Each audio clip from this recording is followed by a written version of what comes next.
શ્રી ગુસાઈજીએ ઠાકોરજીના પ્રસાદી વસ્ત્ર પધરાવી આપ્યા. લો, આ વસ્ત્ર સેવા કરો, આ સાધારણ પણ છે અને અસાધારણ પણ છે. સમજ્યા નહીં, પણ ભાવથી સેવા કરે. એમનો નિયમ કે રાજભોગ સુધી સેવા પહોંચી અનોસરના સમયમાં અન્ય ભગવદી વૈષ્ણવને ત્યાં સત્સંગ કરવા જાય. જો આ શબ્દ પણ ધ્યાનથી સમજો. આપણે ત્યાં ઠાકોરજીને આપણે પોઢાડીએ એવું નથી કહેતા, અનવસર થાય એવું કહેવાય છે. પુષ્ટિ માર્ગમાં ભાવથી ઠાકોરજી જાગે.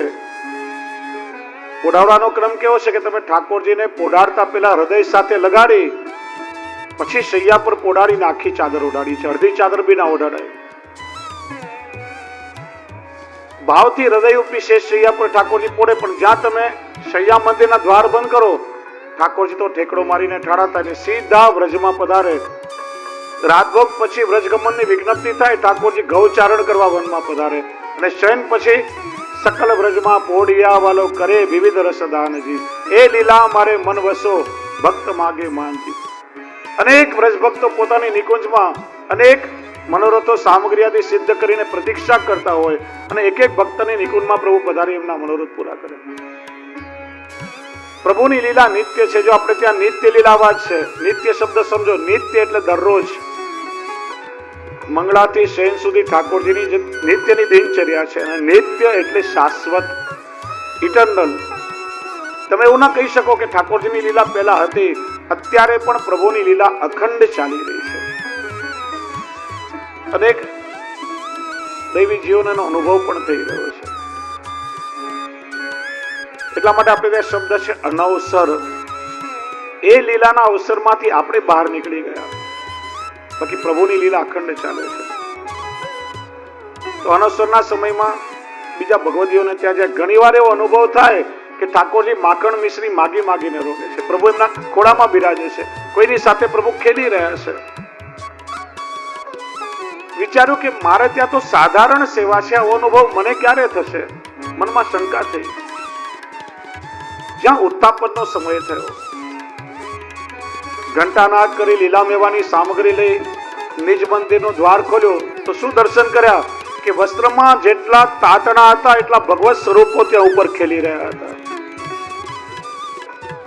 સંશય દૂર થયો. ઠાકોરજી અંગીકાર કરેલા વસ્ત્ર પણ ભગવદ રૂપ છે. એટલે આપણે ત્યાં ઘણીવાર વસ્ત્ર સેવાનો પ્રકાર પણ છે. પ્રાચીન સમયમાં જયારે હોટલ બહારનું ખાનપાન જે તે વ્યવસ્થા નહીં હતી, આ મરજાદ શબ્દ આપણે ત્યાં શ્રી ગોકુલનાથજી પછી આવ્યો. શ્રી મહાપ્રભુજી ને શ્રી ગુસાઈજીના સમયમાં આ મિશ્રી ભોગ અને દૂધઘર સકડી જુદી વ્યવસ્થા નહીં હતી. બધા માટે એક જ પ્રકાર, સમર્પિત જીવન. ઘરમાં જ રસોઈ થાય, આચાર વિચાર પવિત્રતાથી વધારે ઠાકોરજીને ધરીને લેવામાં આવતું. પણ મોગલોના આક્રમણ પછી ધર્મ જીવો થોડો અઘરો થયો, વ્યવસ્થાઓ બદલાઈ.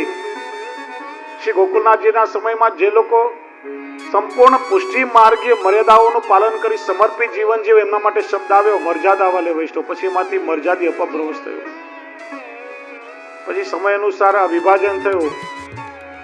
વૈષ્ણવ મિશ્રી ભોગ ધરે, કોઈ દૂધઘર ધરે. આપણી ક્ષમતા પ્રમાણે આપણે સેવા પહોંચીએ. બાકી બધા માટે એક જ વ્યવસ્થા છે પુષ્ટિ માર્ગમાં, સમર્પિત જીવન. એટલા માટે જે વૈષ્ણવ પરિવારમાં બધા સમર્પિત લેતા હોય, તો માનો 2 સભ્યને બહારગામ જવાનું થયું, કોઈ પ્રસંગ આવ્યો, તો એ જો ઠાકોરજી પધરાવીને લઈ જાય તો ઘરમાં રહેલા સમર્પિત કેવી રીતે લે? અને ઠાકોરજીને ઘરમાં છોડીને જાય તો બહારગામ જાય સમર્પિત કેવી રીતે લે? તેના પર્યાય હતો કે ઠાકોરજીને ઘરમાં પધરાવીને જાઓ તો બહારગામ જનાર પ્રસાદી વસ્ત્ર સાથે પધરાવીને જાય અને ઠાકોરજીના વસ્ત્રને ભગવદ રૂપ માની સેવા પહોંચી અને પછી સમર્પિત લે. અને એ ઠાકોરજીને પધરાવી જાય તો વસ્ત્ર સેવા ઘરમાં બિરાજે. પ્રભુએ અંગીકાર કરેલા વસ્ત્રો પણ ભગવદ રૂપ છે. એમ અહીંયા પ્રકાર બતાવ્યો. મારા ભક્તો એ મારું હૃદય છે, મેં અંગીકાર કર્યા છે અને તે મારા ભક્તનો અપરાધ કર્યો છે. ભક્તના શરણમાં જા. અને દુર્વાસા અંબરીશના શરણમાં આવ્યા ત્યારે પ્રભુનું સુદર્શન ચક્ર શાંત થયું છે. ભક્તની મહત્તા બતાવી. દુર્વાસા કે છે અહો અનંત દાસાનામ મહત્વમ દ્રષ્ટ મધ્યમે કૃતાગસોપી યદરાજન મંગલાની સમ્યસે. મેં આજે પ્રભુના ભક્તની મહત્તા જોઈ કે અપરાધીનું પણ કલ્યાણ વિચારે છે. 6થા અધ્યાયમાં ઈક્ષાકુ વંશનું વર્ણન કર્યું, માંધાત અને સૌભરીની કથા કહી. 7મા અધ્યાયમાં ત્રિશંકુની કથા કહી.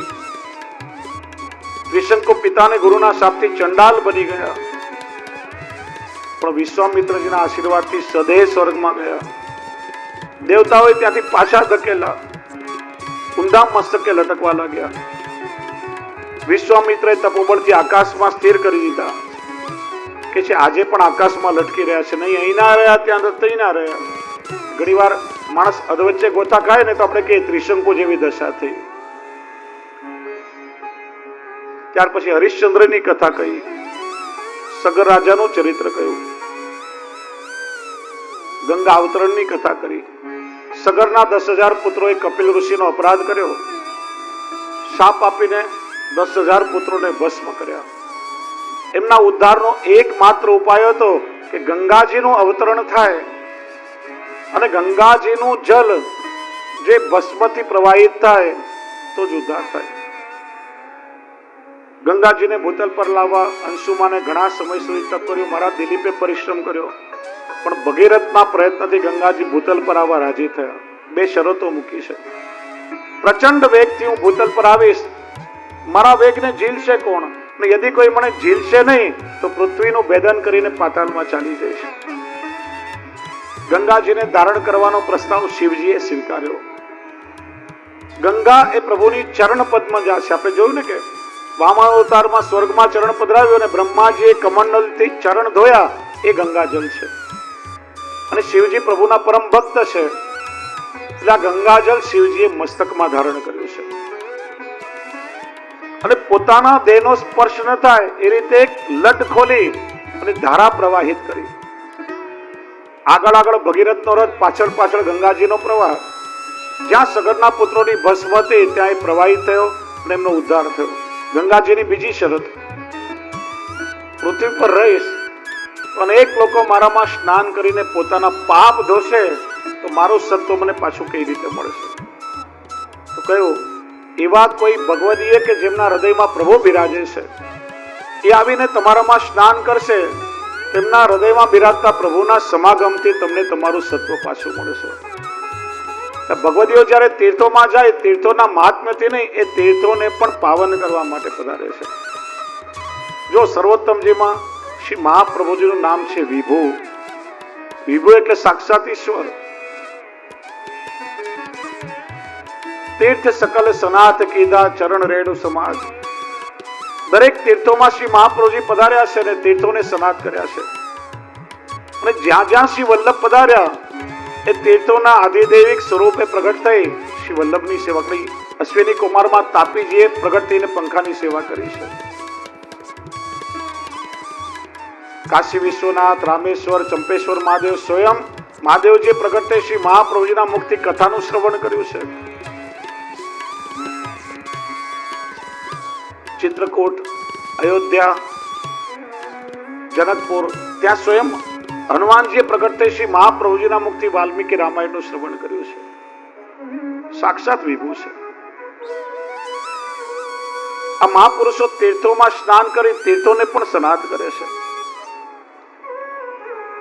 ત્યાર પછી આગળ રામકથા કહી. 10મા અધ્યાયમાં ભગવાન રામચંદ્રજીની કથા કહી છે. આજે બધા જ અયોધ્યા વાસીઓએ એકાદશીનું વ્રત કર્યું છે. ઘેર ઘેર સત્સંગ ચાલી રહ્યો છે. બધાની એક જ કામના છે, અમારા મહારાજ દશરથ ગુણનિધિ છે, જ્ઞાની છે, સકલ ઐશ્વર્ય છે, પણ સંતાન નથી. બધા જ એકાદશીના સત્સંગનું ફળ અમે મહારાજને આપીએ અને મારા મહારાજને ત્યાં પુત્રનો જન્મ થાય. 3 અક્ષર આવે, ર વત્તા અ વત્તા મ. ઘણા લોકો કે 2, ઘણા લોકો કે 2.5.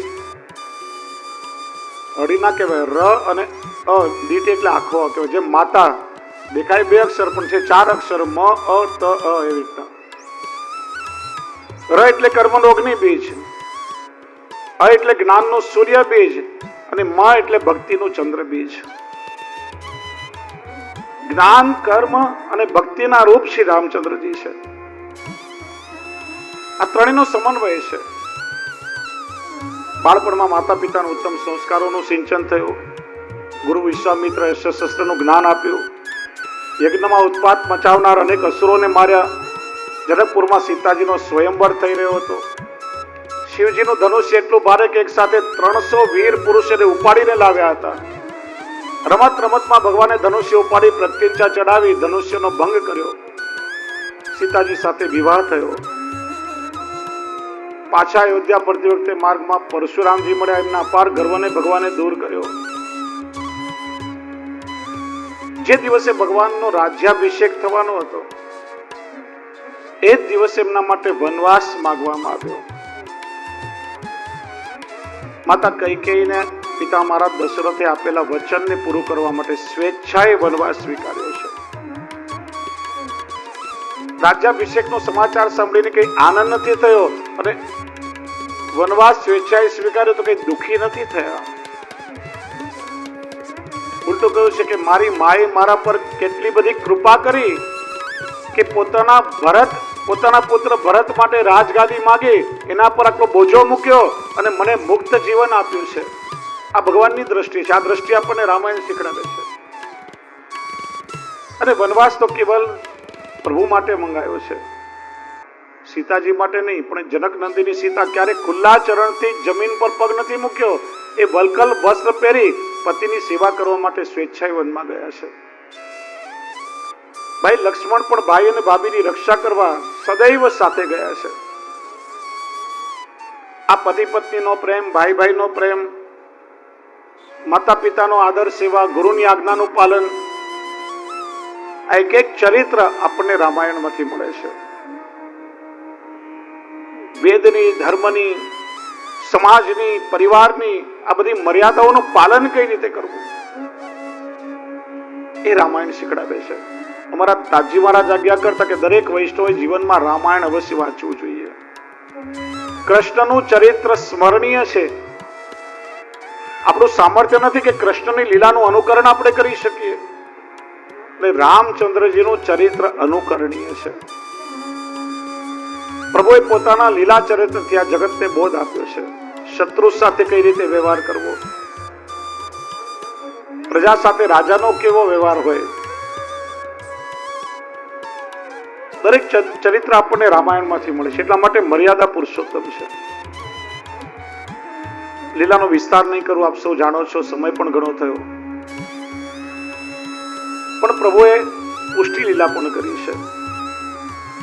ભક્તની રક્ષા માટે, ભક્તને આનંદ દેવા માટે, ભક્તના સુખ માટે પ્રભુ પોતે બનાવેલી મર્યાદાનું અતિક્રમણ કરે ત્યારે પ્રભુની પુષ્ટિ કહેવાય છે. અહિલ્યાનો ઉદ્ધાર કર્યો છે. અહિલ્યા બ્રાહ્મણ સ્ત્રી છે. વેદની મર્યાદા કે અન્ય વર્ણોએ બ્રાહ્મણનું ચરણ સ્પર્શ કરાય, બ્રાહ્મણને પગ ન લગાડાય, અને પ્રભુને એક પત્ની વ્રત છે. છતાંય અહિલ્યાને ચરણનો સ્પર્શ કરાવી એનો ઉદ્ધાર કર્યો. શબરીના હેઠા બોર પ્રભુ આરોગ્યા છે. શબરી ભીલ જાતિને છે. પ્રભુ ક્ષત્રિય કુલમાં પ્રગટ થયા. પ્રતીક્ષા કરતી હતી એક દિવસ મારા પ્રભુ ચોક્કસ મારા ઘરે પધારશે. ની ઘરડી આંખો પ્રભુની પ્રતીક્ષા કરી રહી હતી. ઠાકોરજીના ઘરે પધાર્યા. પ્રભુ પધારશે તો સુરો ગાવીશ, નિષ્કંચન છું. આ બોર ઉગે છે, એક એક બોર વીણી વીણીને એકઠા કરે. મારા પ્રભુને કોઈ કડવું બોર હોય તો પરિશ્રમ થશે, ચાખી ચાખીને મૂકે છે. અને એના હેઠા બોર પ્રભુ આરોગ્યા છે. આ પુષ્ટિ લીલા થઈ. સમુદ્ર પર સેતુ બંધ બાંધ્યો. વેદની મર્યાદા છે સમુદ્રનું ઉલ્લંઘન ન થાય, સમુદ્ર પર કૃપા કરી. જટાયુનો ઉદ્ધાર કર્યો. પિતા મહારાજ દશરથને અંતિમ સમયમાં મુખમાં ગંગાજલ પધરાવવા પ્રભુ હાજર નથી રહ્યા. જટાયુને ઉત્તમ ગતિ આપી. વિભીષણને આશ્રય આપ્યો. રાજધર્મની મર્યાદા છે કે શત્રુના વ્યક્તિ પર વિશ્વાસ ના મૂકવો જોઈએ. પ્રભુના શરણમાં આવ્યો છે, પ્રભુનો આશ્રય કર્યો, એને આશ્રય આપ્યો. એક કલ્પનું આયુષ્ય અને અયોધ્યાનું રાજ ઠાકોરજીને આપ્યું. અને સ્વધામ પધારતી વખતે બધા જ અયોધ્યાવાસીઓના કર્મના બંધન કાપી પ્રભુ પોતાની સ્વાથે એમને બધાને સ્વધામ લઈ ગયા છે. આ પ્રભુનું પુષ્ટિ કાર્ય થયું છે.